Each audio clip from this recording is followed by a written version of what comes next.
InvestorIdeas.com podcasts. Hello, and welcome to another episode of InvestorIdeas.com podcasts. In today's podcast, I'll be going over a few public company announcements, Canadian cannabis and Indigenous communities, as well as a new potential source for CBD. In recent news from Aurora Cannabis Incorporated, trading on the NASDAQ and the TSX as ACB, like many Canadian LPs, they have been looking to increase savings after wrapping up a transformation plan that delivered the company at least $400 million in savings over the last 3 years. The company announced on Wednesday with its financial reports that it wants to uncover another $40 million in savings by the end of next March, which marks the end of the company's fiscal year. This incremental reduction puts us squarely on the path to reach our next financial milestone, which is positive free cash flow, Miguel Martin announced on a call with analysts. Now, profitability has been difficult across Canada as cannabis industries have been affected by the lack of demand, strict regulatory and taxation policies, as well as the strength of the illicit market, which has hampered the financial performance of most businesses, including Aurora. Aurora, which has been pursuing sales in several European markets, recently decided to close its Nordic production facility in Denmark and rely on its Canadian facilities to supply the entire market. The Canadian facilities have a lower per unit cost, higher quality, as well as much more reliable supply, said Chief Financial Officer Glenn Ibbott. We believe this change, in addition to reduced costs, will allow us to compete even more effectively in the growing European market, where we already have a substantial leadership position. Across the entire business this fiscal year, he said Aurora was aiming to take away at least $5 million quarterly as less efficient operations are eliminated and at least another $5 million from cost reduction initiatives. He is also expecting the company to save about $2 million per quarter in interest as it pays off the remainder of its convertible debt, which stands at about $80 million. So, Aurora Cannabis, again, they recently announced closing that Denmark facility, so now focusing strictly on exporting from their Canadian facilities to supply the European market. Obviously, if you've been paying attention to the news with the European market, there has been, I would say, not as much movement as people have been anticipating, and still is expanding, but obviously at a much slower pace, and a lot of those pilot programs, you're seeing some of the same unfortunate type of, semi-professional studies coming out that are really trying to hyperinflate cannabis use disorder, as we've seen in the US and Canada as well. That gets talked about in a lot of different ways. There's a lot of debate and skepticism on both sides as far as how reliable a lot of the data sets that have been given so far are, and how reliable the information they can say about the risks associated with cannabis use disorder and cannabis are. But that is something that is starting to affect the European market, with the one Danish study coming out that hasn't been too favorable for the cannabis industry, at least in the wording of the study. The study itself isn't really anything that's too damning, but again, it's all about how things are presented. In other news for Canadian LPs, a recent article from MJ Biz Daily discussed how HEXO Corporation, trading on the TSX and the NASDAQ as HEXO, reported a total net loss before tax of $129.7 million in the company's third quarter, bringing the accumulated losses since 2016 to more than $2 billion Canadian. Now, HEXO disclosed plunging revenue while reporting its fiscal third quarter on Thursday. In the February to April period, HEXO's net sales were $21.6 million, down by approximately 50% compared to the same period last year. In that same quarter, recreational cannabis sold at retail was 26.5, which was down 46% from last year. Medical sales were 647,000, down 28%.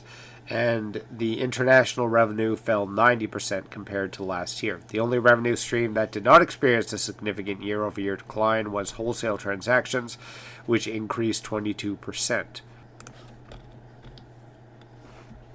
In a conference call with analysts, HEXO CEO Charlie Bowman blamed soft performance in key markets, including Alberta, Ontario, and Quebec, fierce competition within the industry, as well as SKU rationalization, in which HEXO discontinued some of their poorly performing product offerings. One of the other reasons was that subsidiaries Cannabis Global filed for bankruptcy protection and was therefore deconsolidated from HEXO's earnings. HEXO, like many Canadian LPs, has not generated positive cash flow or earnings since 2016. And also in the third quarter, HEXO said that it entered into a definitive agreement for Tilray to acquire all of HEXO's outstanding shares. HEXO said its shareholders have approved Tilray's acquisition, but the final arrangement between HEXO and Tilray remains subject to court approval. And obviously, I think that that's still pretty much a done deal, even with some of the negative financials that HEXO has posted. That being said, something to pay attention to, and HEXO really not setting itself that different from many Canadian LPs. Again, if you're just looking at the entirety of the sort of Canadian cannabis market since legalization, basically a lot of the conversations that were started at the very beginning of legalization, which were some of these taxation policies, some of the regulatory policies not making sense, some of the provincial policies being disruptive to their own industry, how all of these would probably allow the illicit market to thrive within the legal framework. These were all discussions that happened pretty much at the inception of legalization in Canada, and they're still the same discussions that are happening today. And realistically, there's a lot of different groups that are trying to lobby to change for different government policies. There's a lot of provincial lobbying. But at the end of the day, the business still is where it is. And a lot of the current things that are negatively impacting the Canadian cannabis market have not been addressed and do not seem likely to be addressed in the meantime. Similarly, in the U.S. markets, to how everyone has discussed how safe banking continues to slow down the industry, how it continues to disrupt the industry and sort of delegitimize what each individual state has accomplished with their legalization policies. And we also don't see really any movement on that front either. Federal decriminalization within the states doesn't seem likely anytime soon. And it's kind of just the same thing over and over again. You are seeing at least some companies adapt properly to these environments, and some of them are doing well. Some of the small to medium-sized companies have done a little bit better, and then some of the big MSOs within the states seem to be at least on a path to profitability, if not outright profitable for a few of them.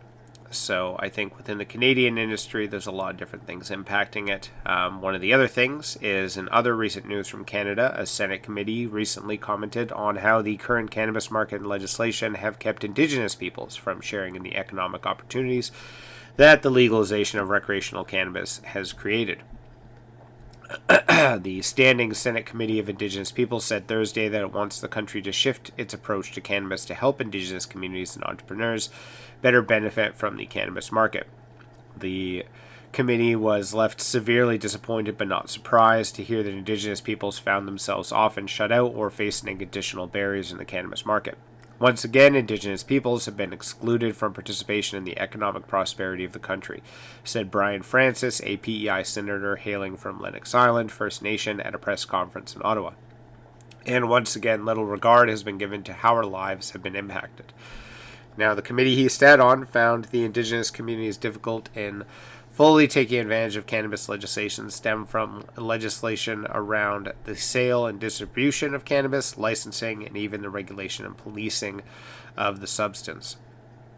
Many problems that the community faces have identified happened in October 2018 in consultations that were inadequate at best and could and should have been addressed 5 years ago, Francis said. This oversight, to put it charitably as I can, cannot readily be corrected. The cannabis market is now largely saturated, and First Nation entrepreneurs will have to work twice as hard to gain a foothold in this market. Similarly to what I was talking about, again, with just overall cannabis legalization, a lot of the issues that were discussed at the beginning of legalization have still not been addressed. This was one of the things that many people did raise right out of the gate, was how there wasn't much inclusion for First Nations within this legalization. and how they would probably be left out of the industry and would probably find it difficult to compete just because of high licensing fees, because of how each province basically has their own individual agreements with Indigenous communities. So some agreements have been reached in BC, Ontario, and Saskatchewan, but the Indigenous communities told the committee that Quebec and the Northwest Territories have not made similar moves. Legislation has also left few Indigenous communities with the licenses from Health Canada and the Canada Review Agency that are necessary to operate in the cannabis industry. This has been something that's been discussed often in BC. There's a lot of the legal cannabis retailers who actually have been protesting against many of the Indigenous owners who are operating within reservation property in BC, mainly because they're to some extent considered part of the illicit market, even though that isn't technically true, but because they're not getting the same licensings through Health Canada, and also are in a different tax structure. They're selling different product than the traditional recreational market. And so because of this, there's basically a competition between the traditional recreational market and the indigenous recreational market, which obviously isn't good for anyone and is still a negative for the First Nations communities. So as of last September, the committee counted 55 Indigenous affiliated applicants for commercial cannabis licenses, with 12 of those located in First Nations communities. Some 47 Indigenous owned or affiliated businesses have received commercial licenses, including 6 First Nation communities. In general, First Nations communities do not receive a portion of the tax, but the committee would like to actually change that and look at how they could share in the levy.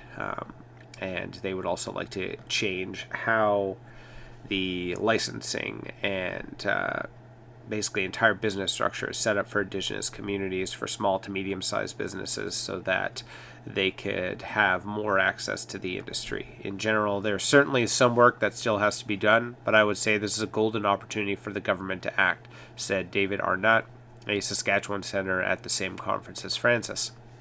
We've given them clear recommendations, and if they follow these recommendations, that really will set the stage for a reconciliation, certainly an economic reconciliation.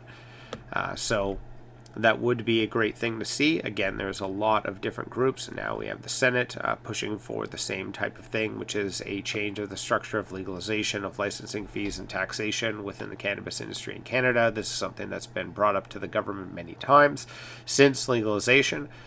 And hopefully there's enough pressure now from enough different directions that the government will be forced to act upon this. The same thing could be said for safe banking in the U.S. It seems like there's enough interests involved and enough money on the table. Even just looking at the structure of insurance for a lot of these businesses and a lot of the employees of these businesses in the U.S., it just makes logical sense to allow this.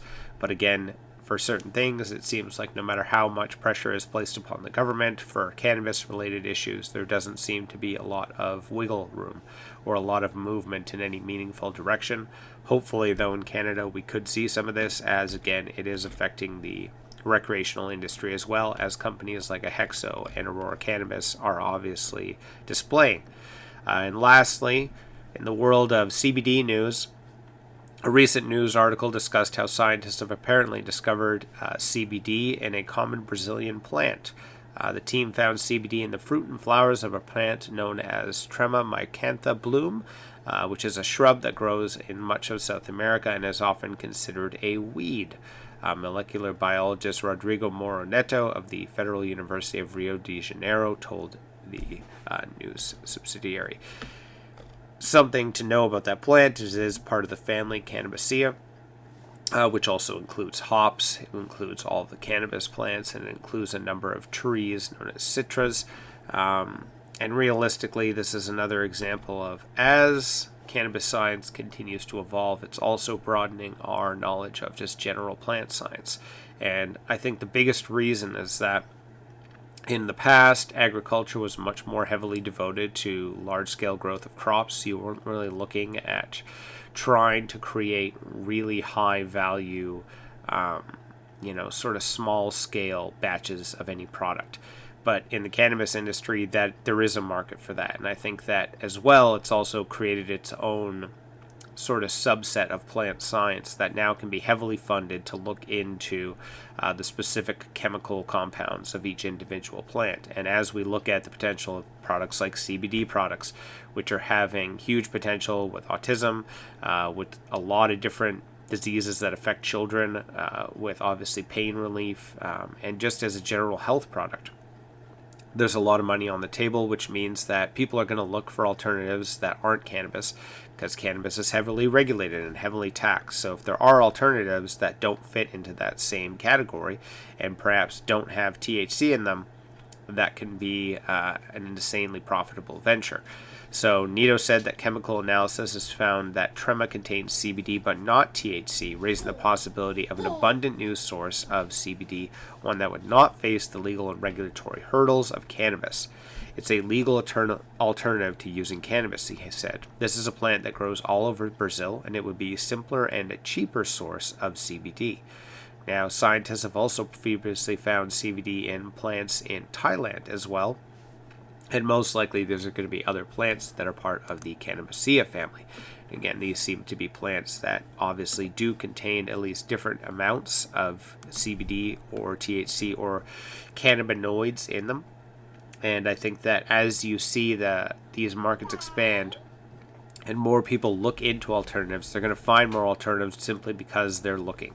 And now that there is, again, sort of the funding, hopefully still, within this industry, it allows for more people to look at, again, really what's right in front of us, which is we have weeds growing, potentially, called weeds, growing all around us in different parts of the world that could be medicinally beneficial in lots of different ways and could be a cheap source of medicine as well. And one that, we haven't really looked at. There is always sort of the skeptic look at this, which is to say, it's just going to replicate itself into the pharma industry again. That's already what the pharma industry does, is look for rare plants and fungus and then commercialize them and patent them and eventually ruin them.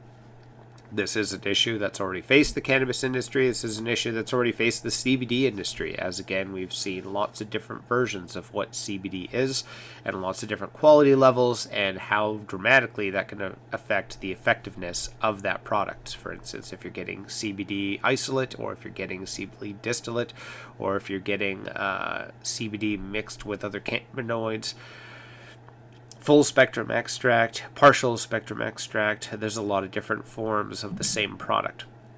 And that's really, I think, what is the difficult but also amazing thing about the cannabis industry, is that that plant is so versatile, and that very minor changes to how the plant is grown or fed nutrients or dried or dealt with at any different stage, including extraction, can dramatically affect how the end product affects the consumer, whether that's medicinally or recreationally. And I think that that's something that makes cannabis somewhat invulnerable to the idea of being too commodified, because there's no escaping the reality that, bud grown with love equals better plants, actually, at the end of the day, and not just from a standard of, this is, sort of consumer preference, or the sort of placebo effect of, as you're told the story of how something is grown, it just impacts you in a different way, similarly to how there's that effect in wine. Very similarly to wine, yes, there is that aspect, the mental aspect, but there's also just the reality, which is it's chemically proven. Unfortunately, there's lots of ways to really verify that grapes grown a certain way are a better wine. There's lots of ways to really verify that cannabis grown a certain way produces a more potent and better quality product. And speaking of other weeds that might show potential, if you're not familiar with it, Verbascum thapsus, also known as mullein, is a member of the snapdragon family and is considered a weed by some and a godsend by others. The plant has been shown to aid in loosening mucus, calming inflammation, and fighting germs. And if you're like me and have been suffering from seasonal allergies and lung irritations, sometimes from smoking bongs, this is something to look into. In health stores, you can find it in capsules and extracts and oils. There's also teas you can get. There's a lot of different ways to get it, but also if you just start looking at pictures of it, you'll find that it's literally growing all over the place, and can be easily harvested. It can also be easily dried and added to a joint or a bong hit, to get some of the same potential benefits as you're dealing with seasonal allergies and dealing with also inflammation, or even just to reduce the coughing from a bong hit or a joint. It actually eases the lungs as you're enjoying your weed. So something to look into as we're looking into all these plants that have, more potential than we've maybe given them, have been treated as weeds, have been treated as something we don't want to deal with. This is another thing to look into, especially if you're a bong or joint smoker. That's all for today's podcast. Have a good rest of your day. That's all for today's podcast. Podcast is now a certified word trademark on the blockchain through Cognate Incorporated CM certification. InvestorIdeas.com podcasts are also available on iTunes, Spotify, Google Play Music, Stitcher, iHeartRadio, Spreaker, and TuneIn. If you'd like to be a guest or sponsor of this podcast, please contact InvestorIdeas.com. Investor Ideas reminds all listeners to read our disclaimers and disclosures on the InvestorIdeas.com website, and this podcast is not an endorsement to buy products or services or securities. Investors are reminded that all investments involve risk and possible loss of investment. Investor Ideas does not condone the use of cannabis except where permissible by law. Our site does not possess, distribute, or sell cannabis products.